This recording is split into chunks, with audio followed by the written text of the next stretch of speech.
موسیٰ علیہ السلام بنی اسرائیل کے پیغمبر ہیں۔ قرآن پاک میں سب سے زیادہ ان کا ذکر کیا گیا ہے۔ قرآن کی تقریباً 37 صورتوں میں 514 مرتبہ موسیٰ علیہ السلام کا ذکر کیا گیا ہے۔ لفظ موسیٰ قدیم مصری زبان کا لفظ ہے۔ یہ دو کلمات سے مل کر بنا ہے، مو اور شا۔ مو کا معنی پانی، جبکہ شا کا مطلب شجر یعنی درخت ہے۔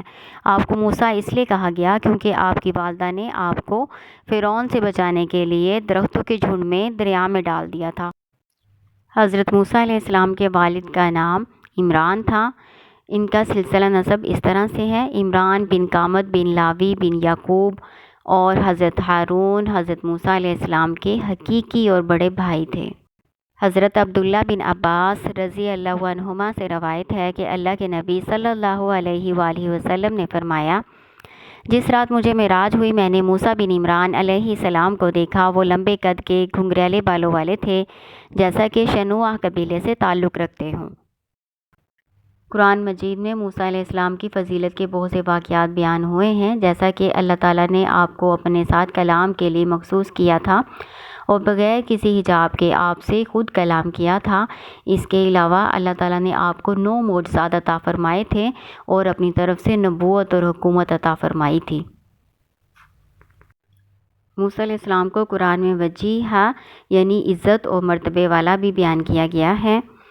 اس کے علاوہ موسیٰ علیہ السلام کے مقام و مرتبہ کی عظمت کا ایک مظہر یہ بات بھی ہے کہ آپ نے اپنے بھائی ہارون علیہ السلام کے حق میں دعا فرمائی کہ وہ آپ کے وزیر ہوں، تو اللہ تعالیٰ نے آپ کی درخواست قبول فرما کر ہارون علیہ السلام کو بھی منصب نبوت پر فائز کر دیا۔ سورہ مریم میں اس بات کا ذکر کیا گیا ہے۔ متفق علیہ کی حدیث میں ہے کہ معراج کی رات چھٹے آسمان پر نبی صلی اللہ علیہ وآلہ وسلم کی ملاقات حضرت موسیٰ علیہ السلام سے ہوئی۔ جبریل علیہ السلام نے نبی صلی اللہ علیہ وآلہ وسلم سے فرمایا، یہ موسیٰ علیہ السلام ہیں، انہیں سلام کہیے۔ نبی صلی اللہ علیہ وآلہ وسلم فرماتے ہیں کہ میں نے انہیں سلام کہا تو انہوں نے فرمایا، نیک نبی اور نیک بھائی کو خوش آمدید۔ جب میں ان کے پاس سے گزر کر آگے بڑھا تو وہ آپ دیدہ ہو گئے۔ ان سے کہا گیا، آپ کیوں اشکبار ہو گئے ہیں؟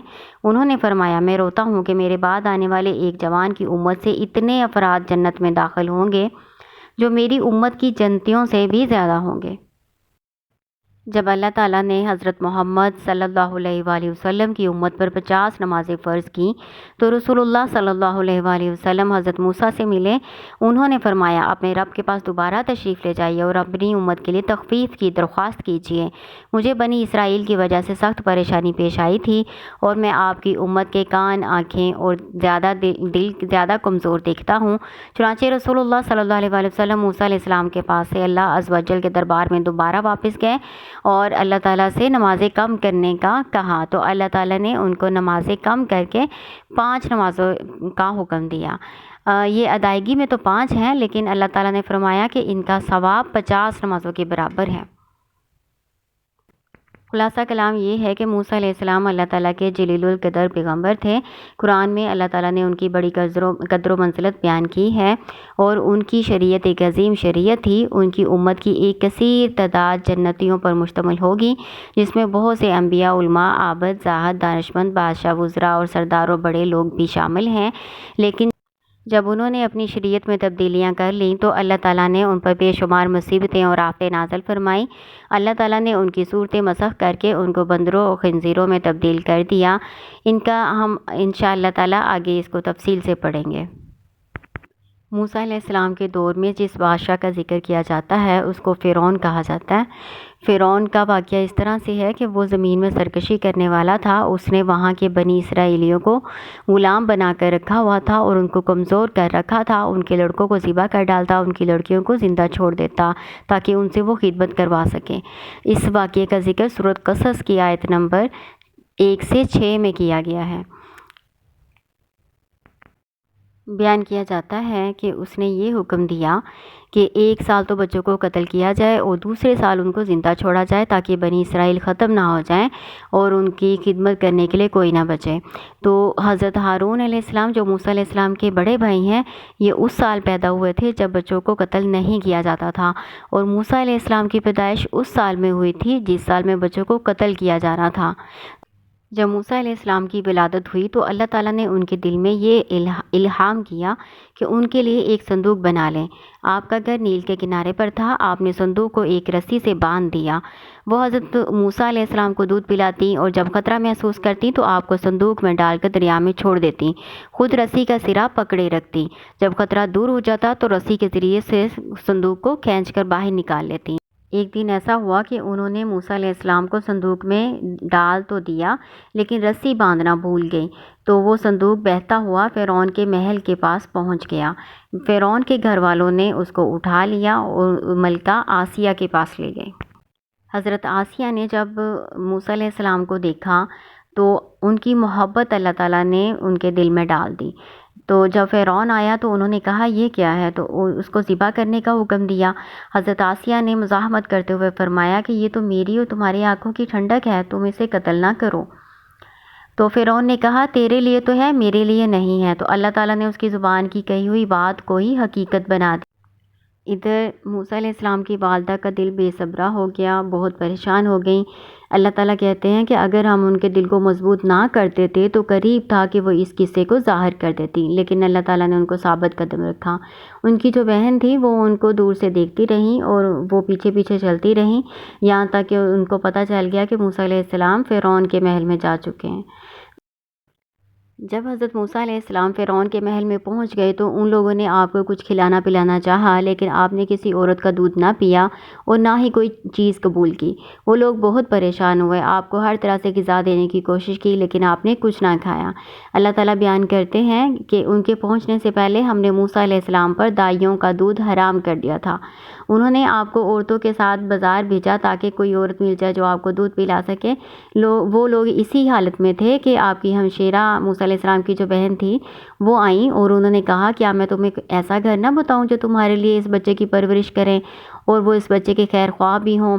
حضرت ابن عباس رضی اللہ عنہما فرماتے ہیں کہ موسیٰ علیہ السلام کی بہن نے یہ بات کہی تو ان لوگوں نے کہا تجھے کیا معلوم کہ اس کے خیر خواہ ہوں گے اور اس پر شفقت کریں گے؟ وہ بولیں گے وہ بادشاہ کو خود خوش کرنا چاہتے ہیں اور اس سے فائدے کی امید رکھنا چاہتے ہیں۔ تب انہوں نے موسیٰ علیہ السلام کی بہن کو چھوڑ دیا اور ان کے ساتھ ان کے گھر گئے۔ آپ کی والدہ نے آپ کو اٹھا لیا اور آپ کو دودھ پلانا چاہا تو آپ نے فوراً دودھ پینا شروع کر دیا۔ وہ لوگ اس پر بہت خوش ہو گئے اور جا کے حضرت آسیہ کو خوشخبری دی۔ آسیہ نے موسیٰ علیہ السلام کی والدہ کو محل میں بلا لیا اور وہاں رہنے کی پیشکش کی، لیکن انہوں نے کہا کہ نہیں، میں اپنے گھر میں ہی اس کو دودھ پلاؤں گی۔ تو اس طرح سے اللہ تعالیٰ نے موسیٰ علیہ السلام کو ان کی والدہ کی طرف واپس لوٹا دیا۔ اسی طرح موسیٰ علیہ السلام کی پرورش جاری رہی یہاں تک کہ وہ جوانی کو پہنچ گئے اور نہایت طاقتور ہوئے۔ اللہ تعالیٰ نے انہیں حکمت و علم عطا فرمایا۔ ایک دفعہ ایسا ہوا کہ موسیٰ علیہ السلام شہر میں اس وقت داخل ہوئے جب لوگ غفلت میں تھے، یا تو وہ کیلولا کا وقت تھا، لوگ آرام کر رہے تھے۔ تو موسیٰ علیہ السلام آئے تو انہوں نے دیکھا کہ دو شخص آپس میں لڑ رہے ہیں، ایک تو قبطی تھا یعنی مصری اور دوسرا بنی اسرائیلی تھا۔ تو جو بنی اسرائیلی تھا اس نے اس قبطی کے مقابلے میں موسیٰ علیہ السلام سے فریاد کی، تو موسیٰ علیہ السلام اس کی مدد کرنے کو گئے اور اس قبطی کو ایک ضرب لگائی جس سے وہ مر گیا۔ موسیٰ علیہ السلام کہنے لگے یہ تو شیطانی کام ہو گیا، یعنی وہ اس بات کا ارادہ کر کے نہیں گئے تھے کہ وہ اس کو قتل کریں گے، لیکن ان کے ہاتھ سے قتل ہو گیا۔ تو اس پر انہوں نے اللہ تعالیٰ سے دعا کی، توبہ استغفار کیا، تو اللہ تعالیٰ نے ان کو بخش دیا۔ صبح ہوتے ہی موسیٰ علیہ السلام اندیشے کی حالت میں خبریں لینے کے لیے شہر میں گئے کہ پتہ نہیں کیا اب بات مشہور ہوئی ہوگی میرے بارے میں۔ تو دیکھا کہ وہی شخص جو کل کو مدد طلب کر رہا تھا آج پھر فریاد کر رہا ہے۔ تو موسیٰ علیہ السلام نے کہا کہ تم ہی صحیح گمراہ ہو، یعنی تم نے کل ایک قبطی کو میرے ہاتھ سے ہلاک کروایا، آج پھر تم لڑائی کر رہے ہو۔ تو اس طرح سے اس کو پکڑنا چاہا جو ان دونوں کا دشمن تھا، لیکن بنی اسرائیلی نے سمجھا کہ موسیٰ علیہ السلام اس کو قتل کرنے لگے ہیں۔ تو اس وقت وہ کہنے لگا کہ تم مجھے بھی قتل کرنا چاہتے ہو جیسے تم نے کل ایک شخص کو قتل کر دیا تھا۔ تو ایک قبطی نے یہ بات سن لی۔ پہلے تو کسی کو پتہ نہیں تھا کہ جو کل قبطی کا قتل ہوا ہے وہ کس نے کیا، لیکن اب ظاہر ہو گیا، لوگوں کو معلوم ہو گیا، لوگوں نے یہ بات جا کے بادشاہ کو یعنی فرعون کو بتا دی۔ تو موسیٰ علیہ السلام کے قتل کا فتویٰ جو ہے صادر ہو گیا، اس نے حکم دے دیا کہ موسیٰ علیہ السلام کو پکڑ کے قتل کیا جائے۔ لیکن موسیٰ علیہ السلام کا خیر خواہ آدمی ان سے پہلے موسیٰ علیہ السلام کے پاس پہنچ گیا اور ان کو ان کے ارادے کی خبر دی، ان سے کہا کہ وہ یہاں سے چلے جائیں۔ چنانچہ موسیٰ علیہ السلام ہجرت کرنے پر مجبور ہو گئے اور اللہ تعالیٰ سے دعا کرتے ہوئے مدین کا رخ کیا۔ جب مدین پہنچے تو وہاں پہ دیکھا کہ لوگوں کی ایک جماعت پانی پلا رہی ہے اور دو عورتیں الگ کھڑی ہیں، وہ اپنے جانوروں کو روک رہی ہیں۔ تو انہوں نے ان سے جا کے پوچھا تمہارا کیا معاملہ ہے؟ تو انہوں نے بتایا کہ ہمارے والد بڑی عمر کے بوڑھے ہیں، جب یہ چرواہے پانی پلا کر چلے جائیں گے تو پھر ہم اپنے جانوروں کو پانی پلائیں گے۔ تو موسیٰ علیہ السلام نے ان عورتوں کے لیے ان کے جانوروں کو پانی پلا دیا۔ موسیٰ علیہ السلام طویل سفر کے تھکے ہارے تھے اور ایک درخت کے سائے میں بیٹھ گئے اور اللہ تعالیٰ سے دعا کی، ربی انی لما انزلت الی من خیر فقیر، اے پروردگار جو تو میری طرف بھلائی نازل فرمائے میں اس کا محتاج ہوں۔ چنانچہ موسیٰ علیہ السلام نے دیکھا کہ ان دو عورتوں میں سے ایک عورت شرم و حیا کے ساتھ چلتی ہوئی آئی اور کہنے لگی کہ میرے بلاتے ہیں تاکہ تم نے جو ہمارے جانوروں کو پانی پلایا ہے اس کی اجرت تمہیں عطا فرمائے۔ اس طرح موسیٰ علیہ السلام اس کے ساتھ چل پڑے۔ جب موسیٰ علیہ السلام ان کے پاس پہنچے تو ان کو اپنا سارا حال بیان کیا اور بتایا کہ مصر کے بادشاہ سے کس طرح اپنا وطن چھوڑ کر آئے ہیں۔ تو وہ بزرگ کہنے لگے اب تو نہ ڈر، تم نے ظالم قوم سے نجات پالی ہے، یعنی تم ان کے اب دائرہ اختیار سے باہر آ چکے ہو۔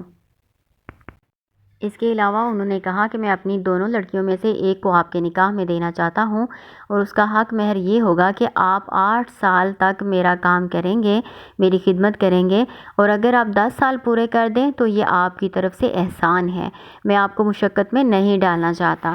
تو اس طرح سے موسیٰ علیہ السلام کی اللہ تعالیٰ نے شادی کا انتظام بھی کر دیا، ان کو رزق بھی عطا فرما دیا اور ان کی رہائش کا مسئلہ بھی حل ہو گیا۔ تو موسیٰ علیہ السلام نے احسان کے طور پر 10 سال پورے ان کی خدمت کی اور پھر اپنے اہل خانہ کو لے کے مصر کی طرف روانہ ہوئے۔ سورۃ قصص کی آیت نمبر 29 میں بیان کیا گیا ہے کہ جب موسیٰ علیہ السلام اپنے گھر والوں کو لے کر چلے تو طور پہاڑ کے پاس پہنچے تو انہوں نے وہاں آگ دیکھی۔ وہ آگ نہیں تھی، وہ اصل میں روشنی تھی۔ تو اپنی بیوی سے کہا کہ ٹھہرو، میں نے آگ دیکھی ہے، ممکن ہے میں کوئی خبر لاؤں یا کوئی انگارہ لاؤں تاکہ تم سیک لو۔ تو جب وہاں پہنچے تو وہاں دیکھا کہ وہاں پر آگ تو نہیں تھی لیکن وہاں پہ نور تھا جو ایک درخت سے آ رہا تھا۔ تو وہاں پہ اللہ تعالیٰ نے موسیٰ علیہ السلام سے کلام کیا، ان کو نبوت عطا فرمائی اور ان کو 2 بڑے معجزے بھی عطا فرمائے۔ پہلا بڑا معجزہ تو ان کا عصا تھا جو سام بن جایا کرتا تھا، اور دوسرا معجزہ ان کا ہاتھ تھا جو گریبان میں ڈال کر نکالتے تھے تو بغیر کسی بیماری کے سفید چمکتا ہوا نکلتا تھا کہ کہیں مصری مجھے قتل نہ کر ڈالیں، اور یہ بتایا کہ میرا بھائی ہارون مجھ سے زیادہ فصیح زبان والا ہے تو اس کو بھی میرا مددگار بنا کر میرے ساتھ بھیج دیں، مجھے خوف ہے کہ وہ مجھے جھٹلائیں گے۔ تو اللہ تعالیٰ نے موسیٰ علیہ السلام کی دعا سے ان کے بھائی کو بھی نبوت عطا فرمائی۔ موسیٰ علیہ السلام جب فرعون کے دربار میں پہنچے تو اس کو توحید کا پیغام دیا کہ وہ صرف ایک اللہ کی عبادت کریں، اس کا کوئی شریک نہیں ہے، اور جو سرکشی وہ کرتا ہے یعنی اپنے آپ کو رب العلیٰ کہتا ہے، استغفر اللہ، اس سے باز آ جائے، بنی اسرائیل کو اپنے قبضے اور تسلط سے آزاد کر دے تاکہ وہ جہاں جائیں جا کر اپنے رب کی عبادت کریں۔ فرعون فخر و تکبر کے جذبات میں آ گیا اور اس نے موسیٰ علیہ السلام کو تحقیر کی نظر سے دیکھا اور کہا کہ کیا تم وہی نہیں ہو جس کو ہم نے اپنے گھر میں پالا تھا اور تم سے ایک عرصہ تک اس نے سلوک کرتے رہے اور اپنے احسانات تم پر کیے، یعنی وہ احسانات جتلانے لگ گیا موسیٰ علیہ السلام کو۔ تو موسیٰ علیہ السلام نے اس کو جواب دیا کہ یہ جو تم مجھ پر احسان دھر رہے ہو نا، یہ اس وجہ سے تھا کیونکہ تم نے بنی اسرائیل کو غلام بنا کر رکھا ہوا تھا۔ سورۃ شعراء میں اس سارے واقعے کا ذکر کیا گیا ہے، سورۃ شعراء کی آیت نمبر 22 میں۔ فرعون پر موسیٰ علیہ السلام کی تبلیغ کا کوئی اثر نہ ہوا، وہ آپ کی باتوں کا مذاق ہی اڑاتا رہا، یہاں تک کہ اس نے دھمکی دی کہ اگر وہ باز نہ آئے تو اس کو قید کر دیا جائے گا۔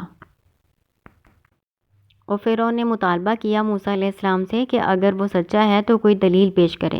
موسیٰ علیہ السلام نے اللہ کی طرف سے جو 2 معجزات ملے تھے نا، ان میں سے لاٹھی وہ اپنی زمین پر ڈال دی تو وہ ایک بڑا اژدہا بن گئے، اور اپنا ہاتھ گریبان میں ڈال کر نکالا تو وہ سفید چمکتا ہوا نکلا۔ یہ 2 بڑے معجزے اللہ تعالیٰ نے موسیٰ علیہ السلام کو دیے تھے۔ جب فرعونیوں نے یہ ساری باتیں دیکھیں تو وہ بہت زیادہ خوفزدہ ہو گئے اس بات سے۔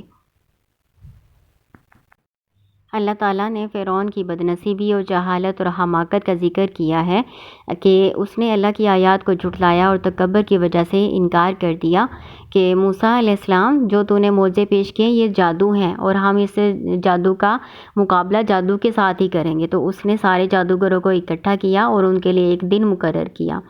یہ وہ دن تھا جس میں وہ میلہ لگاتے تھے اور خوشی مناتے تھے۔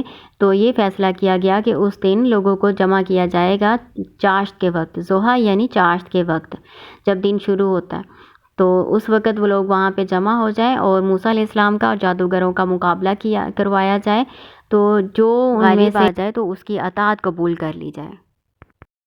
جب مقرر کیا ہوا دن آ پہنچا، موسیٰ علیہ السلام اور جادوگر آمنے سامنے ہوئے، تو موسیٰ علیہ السلام نے جادوگروں کو تبلیغ کی اور اسلام کی دعوت دی۔ تو وہ آپس میں گفتگو کرنے لگے موسیٰ علیہ السلام کے بارے میں کہ پتہ نہیں یہ جادوگر ہیں یا نبی ہیں یا کیا ہیں۔ پھر بالآخر مقابلہ شروع ہوا۔ جادوگروں نے موسیٰ علیہ السلام سے کہا کہ آپ پہلے اپنا جادو ڈالیں، تو موسیٰ علیہ السلام نے کہا نہیں، پہلے تم ہی ڈالو۔ موسیٰ علیہ السلام یہ چاہتے تھے کہ لوگوں کو جادو کا اور معجزے کا فرق واضح ہو جائے۔ چنانچہ جادوگروں نے لوگوں کی آنکھوں پر جادو کر دیا، لوگوں کو رسیاں اور لاٹھیاں صاف نظر آتی تھیں۔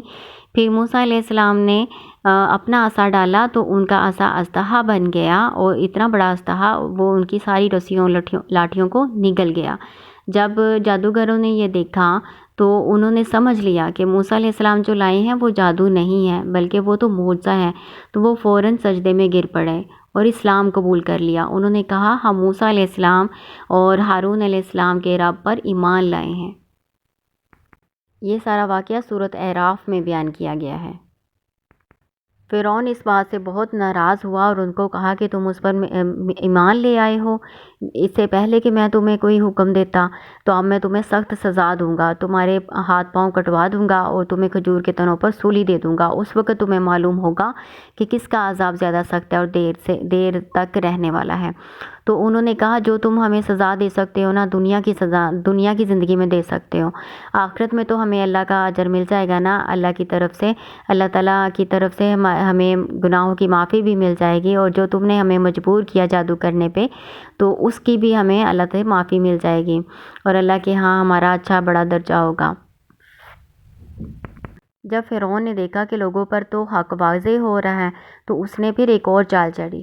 اس نے لوگوں کو کہا کہ یہ جو موسیٰ علیہ السلام ہے نا یہ بڑے جادوگر ہیں اور جو باقی دوسرے جادوگر ہیں نا وہ اسی کتاب پہ چھوٹے جادوگر ہیں، اور یہ سارے آپس میں ملے ہوئے ہیں، یہ چاہتے ہیں کہ مصریوں کو ان کے شہر سے نکال کے خود ان کے شہر پر قبضہ کر لیں۔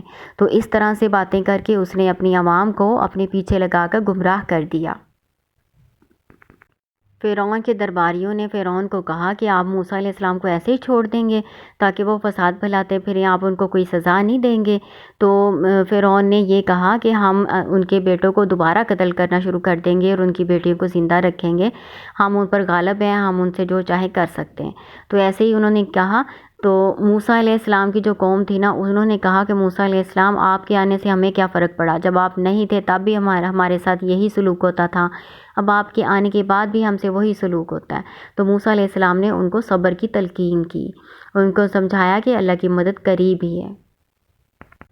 خلاصہ کلام یہ ہے کہ اللہ تعالیٰ نے انہیں تباہ کرنے سے پہلے تمام اتمام حجت کر دیا تھا، اپنا رسول ان کی طرف بھیجا، ان کے شبہات کا ازالہ کیا اور ان کی ترغیب و ترہیب کے لیے 9 معجزات بھی عطا فرمائے۔ ان معجزات کا ذکر سورہ اعراف کی آیت نمبر 133 میں کیا گیا ہے۔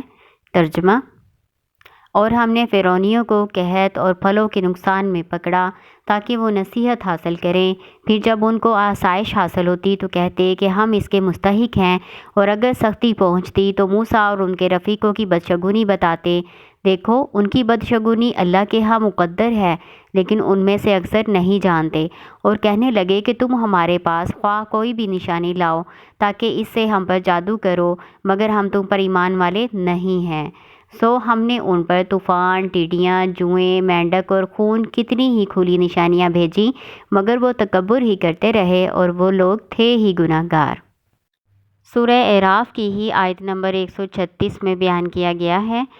ترجمہ: جب ان پر کوئی عذاب واقع ہوتا تو یوں کہتے، اے موسیٰ ہمارے لیے اپنے رب سے اس بات کی دعا کیجیے جس کا اس نے آپ کے پاس عہد کر رکھا ہے کہ اگر آپ اس عذاب کو ہم سے ہٹا دیں تو ہم ضرور آپ کے کہنے سے ایمان لے آئیں گے اور ہم بنی اسرائیل کو بھی آپ کے ہمراہ کر دیں گے۔ پھر جب ان سے اس عذاب کو ایک خاص وقت تک کہ اس تک ان کو پہنچنا تھا ہٹا دیتے تو وہ فوراً ہی عہد شکنی کرنے لگتے۔ پھر ہم نے ان سے بدلہ لیا، یعنی ان کو دریا میں غرق کر دیا، اسی سبب سے کہ وہ ہماری آیتوں کو جھٹلاتے تھے اور ان سے بالکل ہی غفلت کرتے تھے۔ سورہ اعراف آیت نمبر 134، 35 اور 136۔ فرعون کی سرکشی بڑھتی رہی، اس پر موسیٰ علیہ السلام کی تبلیغ کا کوئی اثر نہ ہوا۔ چنانچہ اللہ تعالیٰ نے موسیٰ علیہ السلام کی طرف وحی بھیجی کہ ہمارے بندوں کو راتوں رات لے نکلو، تمہارا تعاقب کیا جائے گا۔ مفسرین بیان کرتے ہیں کہ بنی اسرائیل نے فرعون سے اپنی ایک عید منانے کے لیے شہر سے باہر نکلنے کی اجازت مانگی۔ وہ پسند تو نہ کرتا تھا، تاہم اس نے اجازت دے دی۔ چنانچہ انہوں نے نکلنے کی پوری تیاری کر لی۔ اصل میں وہ مصر سے ہمیشہ کے لیے جانا چاہتے تھے۔ انہوں نے یہ ہجرت کا پروگرام اللہ کے حکم سے بنایا تھا۔ اللہ کے حکم کے مطابق ہی مصریوں سے سونے اور چاندی کے زیورات انہوں نے ادھار لے لیے تھے۔ بنی اسرائیل فوراً شام کے ملک کی طرف روانہ ہو گئے۔ جب فرعون کو ان کے چلے جانے کی اطلاع ملی تو وہ انتہائی غضبناک ہوا اور فوج کے سرداروں کو حکم دیا کہ فوراً ان کا تعاقب کر کے انہیں گرفتار کریں اور سزا دیں۔ بیان کیا جاتا ہے کہ جب فرعون بنی اسرائیل کے تعاقب میں روانہ ہوا تو ایک بہت بڑا لشکر اس کے ہمراہ تھا۔ اس کی گھوڑ سوار فوج میں 1,00,000 سیاہ گھوڑے تھے اور اس کے لشکر کی تعداد 16,00,000 تھی۔ ایک قول کے مطابق بنی اسرائیل میں بچوں وغیرہ کو چھوڑ کے صرف جنگجو مردوں کی تعداد 6,00,000 تھی۔ حضرت یعقوب علیہ السلام کے ساتھ مصر میں آنے سے لے کر موسیٰ علیہ السلام کے ہمراہ مصر سے نکل جانے کے تک 426 شمسی سال کی مدت ہے۔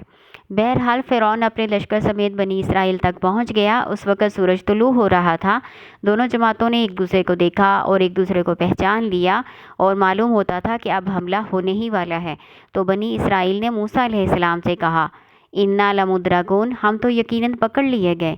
ظاہری حالات کے مطابق بچنے کا کوئی امکان نہیں تھا۔ سامنے سمندر تھا اور پیچھے فرعون کی فوجیں، دائیں بائیں اونچے اونچے پہاڑ تھے۔ جب انہوں نے یہ صورتحال دیکھی تو موسیٰ علیہ السلام سے انتہائی خوفزدہ حالت میں درخواست کی۔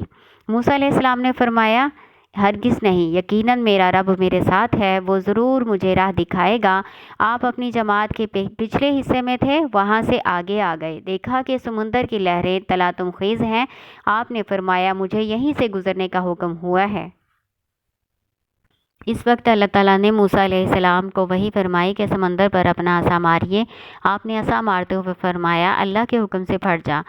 فرمان الہی ہے۔ ترجمہ: ہم نے موسیٰ علیہ السلام کی طرف وحی بھیجی کہ سمندر پر اپنی لاٹھی مار، پر اسی وقت سمندر پھٹ گیا اور ہر ایک حصہ بڑے سے پہاڑ کی طرح ہو گیا۔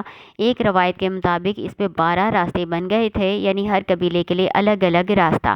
اسی طرح پانی پہاڑوں کی طرح کھڑا ہو گیا۔ اسے اللہ کی عظیم قدرت نے روک رکھا تھا۔ وہ تو جس کام کو کن کہتا ہے وہ ہو جاتا ہے، یہاں تک کہ پانی خشک ہونے کے ساتھ کیچڑ بھی خشک ہو گیا، نہیں تو گھوڑوں کا اور انسانوں کا اس کے اوپر گزرنا محال ہوتا۔ جب یہ کیفیت پیدا ہوئی تو موسیٰ علیہ السلام نے بنی اسرائیل کو وہاں سے گزرنے کا حکم دے دیا۔ وہ خوش ہو کر جلدی جلدی ان راستوں میں داخل ہو گئے۔ انہوں نے ایسا عظیم واقعہ دیکھا تھا جس کو دیکھ کر ہر شخص حیران تھا۔ جب وہ سب پار اتر گئے اور ان کا آخری فرد بھی سمندر سے باہر آ چکا، عین اسی وقت فرعون کا لشکر سمندر میں بنے ہوئے انہی راستوں پر داخل ہو رہا تھا۔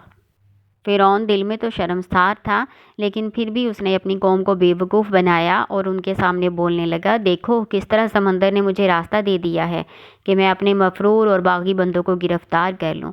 آخرکار اس نے اپنا گھوڑا سمندر میں داخل کر دیا۔ جب فوجیوں نے اسے سمندر میں داخل ہوتے دیکھا تو وہ بھی اس کے پیچھے سمندر میں داخل ہو گئے۔ جب فوج کا اگلا حصہ سمندر سے نکلنے کے قریب تھا، اللہ تعالیٰ نے اپنے کلیم اللہ یعنی موسیٰ علیہ السلام کو وحی کی کہ سمندر پر عصا مار دیں۔ فوراً سمندر اسی طرح روا ہو گیا جیسے پہلے ٹھاٹھے مار رہا تھا۔ سب کافر غرق ہو گئے اور ایک بھی ان میں سے نجات نہ پا سکا۔ فرعون نے جب دیکھا کہ موت اس کے سر پر کھڑی ہے اور اس کی جان نکلنے لگی ہے تو اس وقت اس نے توبہ کی، لیکن اس وقت کی توبہ تو قبول نہیں ہوتی نا۔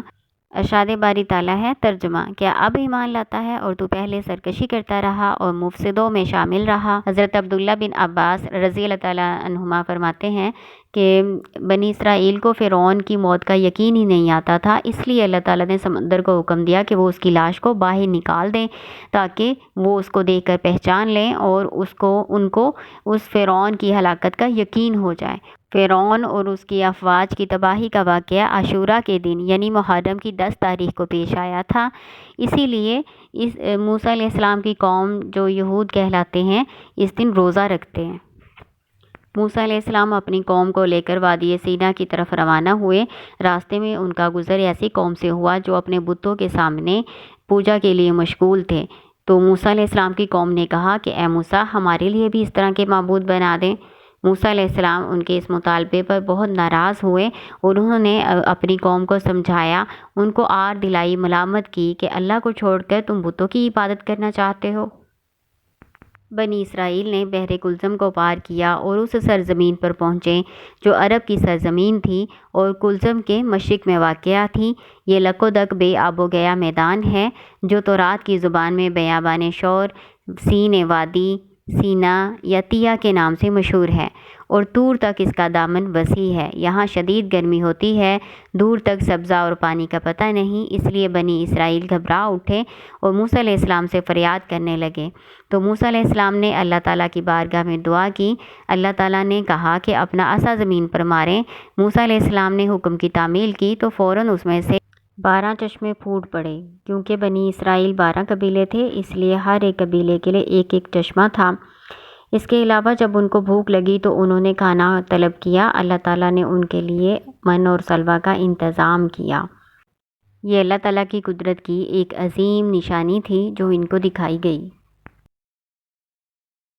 من سفید اور میٹھے دانے تھے جو شبنم کی صورت میں آسمان سے گرتے تھے اور جم جایا کرتے تھے، اور جو سلویٰ ہے وہ بٹیروں کے نام ہے۔ بٹیروں کی طرح کی جانور زمین پر اترتے اور اتنے زیادہ ہوتے کہ بنی اسرائیل بآسانی ان کو ہاتھوں سے پکڑ کے اور بھون کے کھاتے۔ پھر موسیٰ علیہ السلام کی قوم نے موسیٰ علیہ السلام سے کہا کہ اللہ تعالیٰ سے دعا کریں کہ ہمارے اوپر سایہ کریں، تو اللہ تعالیٰ نے ان کے اوپر بادلوں کا سایہ کیا۔ لیکن بنی اسرائیل نے ان نعمتوں کی قدر نہ کی، بلکہ وہ کہنے لگے کہ ہمیں من و سلویٰ کی جگہ گندم، کھیرا، ککڑی، مسور، لہسن اور پیاز جیسی چیزیں چاہیے۔ موسیٰ علیہ السلام کو ان کی اس حرکت پر غصہ آیا اور کہنے لگے کہ تم اللہ تعالیٰ کی طرف سے عمدہ چیز کو چھوڑ کر ایک ادنا چیز کو طلب کرتے ہو۔ تو اللہ تعالیٰ نے ان کو حکم دیا، اچھا پھر تم کسی بستی میں چلے جاؤ، وہاں یہ تمہیں ساری چیزیں مل جائیں گی جو تم چاہتے ہو۔ لیکن انہوں نے اس سے بھی انکار کیا۔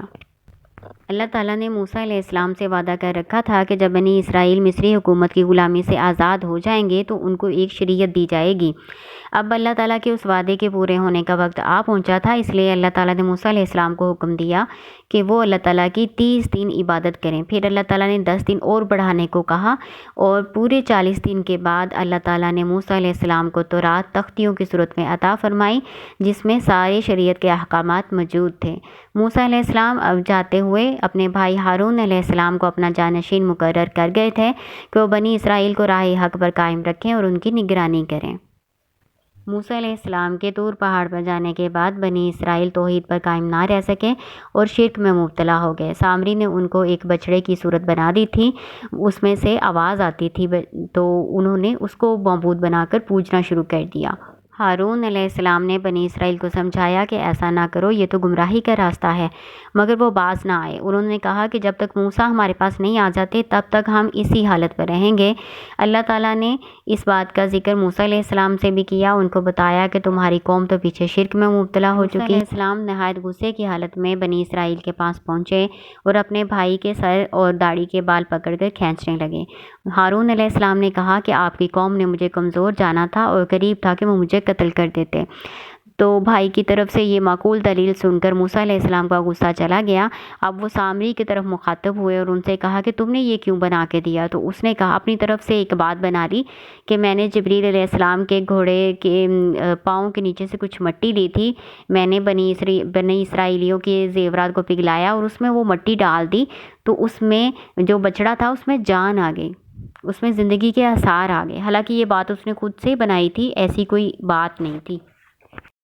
موسیٰ علیہ السلام نے اس کے لیے یہ سزا تجویز کی کہ وہ پاگلوں کی طرح پھرے گا اور کسی کو اپنے قریب نہ آنے دے گا۔ اگر کوئی قریب آئے گا تو اس کو کہہ دے گا کہ مجھے نہ چھونا۔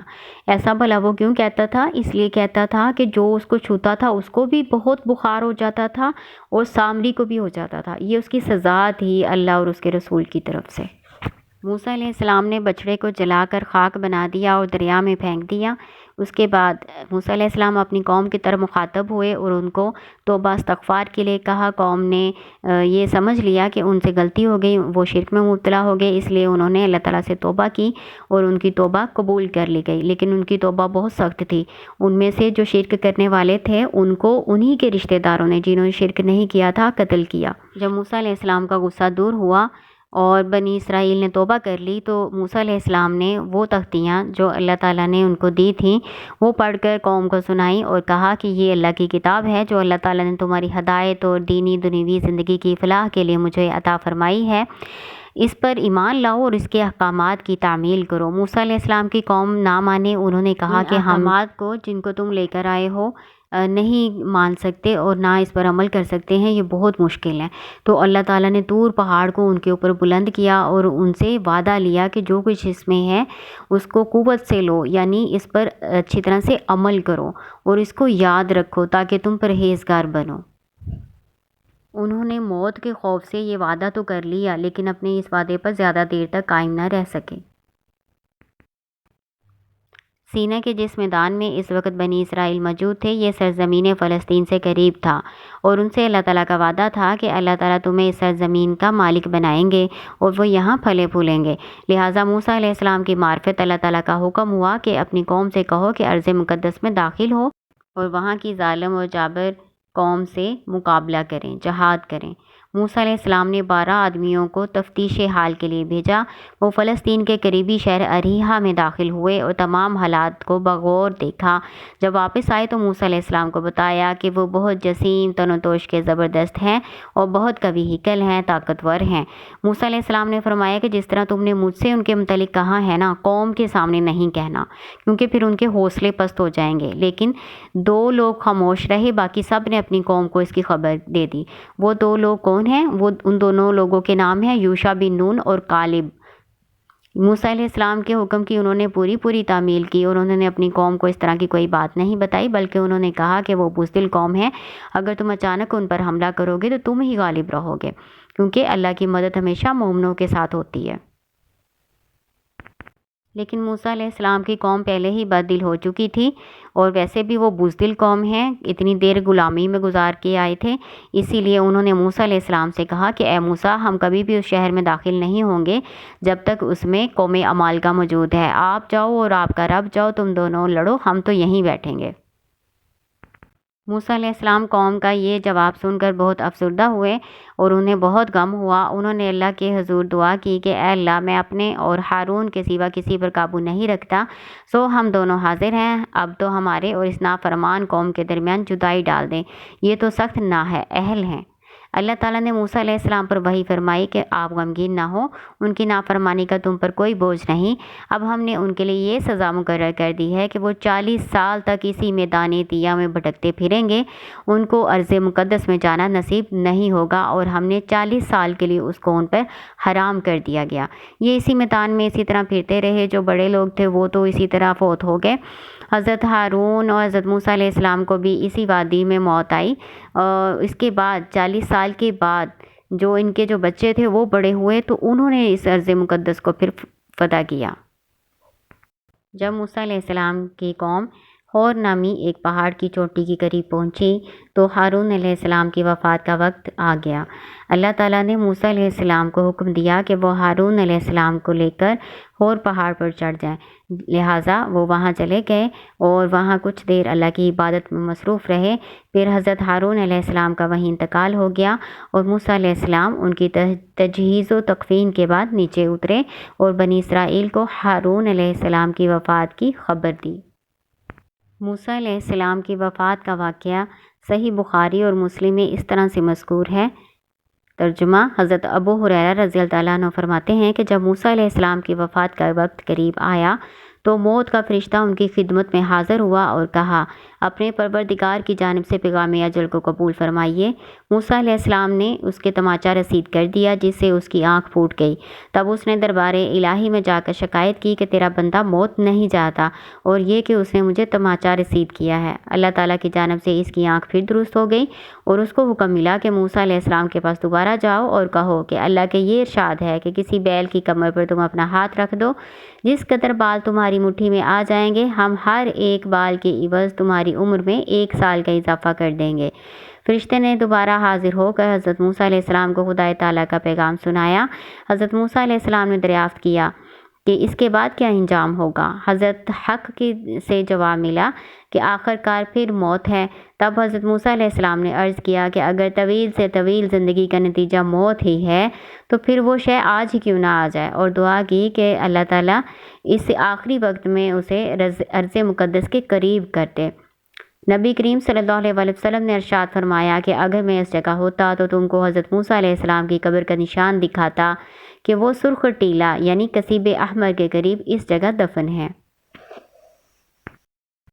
قرآن میں موسیٰ علیہ السلام اور ان کی قوم کے متعلق حالات و واقعات ہماری عبرت کے لیے بیان کیے گئے ہیں، جس میں سے مشہور واقعہ گائے کا واقعہ ہے۔ اس کے علاوہ قارون کے زمین میں دھسائے جانے کا واقعہ ہے۔ اس کے علاوہ حضرت موسیٰ علیہ السلام اور حضرت خضر کا واقعہ،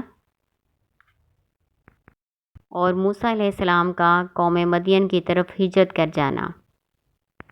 حضرت موسیٰ، بنی اسرائیل، فرعون اور قوم فرعون کی یہ طویل تاریخی داستان ایک قصہ اور حکایت نہیں ہے، بلکہ حق و باطل کے مارکے، ظلم و عدل کی جنگ، آزادی اور غلامی کی کشمکش، مجبور و پست کی سربلندی اور جابر و سربلند کی پستی اور ہلاکت، حق کی کامرانی، باطل کی ذلت و رسوائی، صبر و ابتلاء اور شکر و احسان کے مظاہرے اور ان گنت بصیرتیں موجود ہیں۔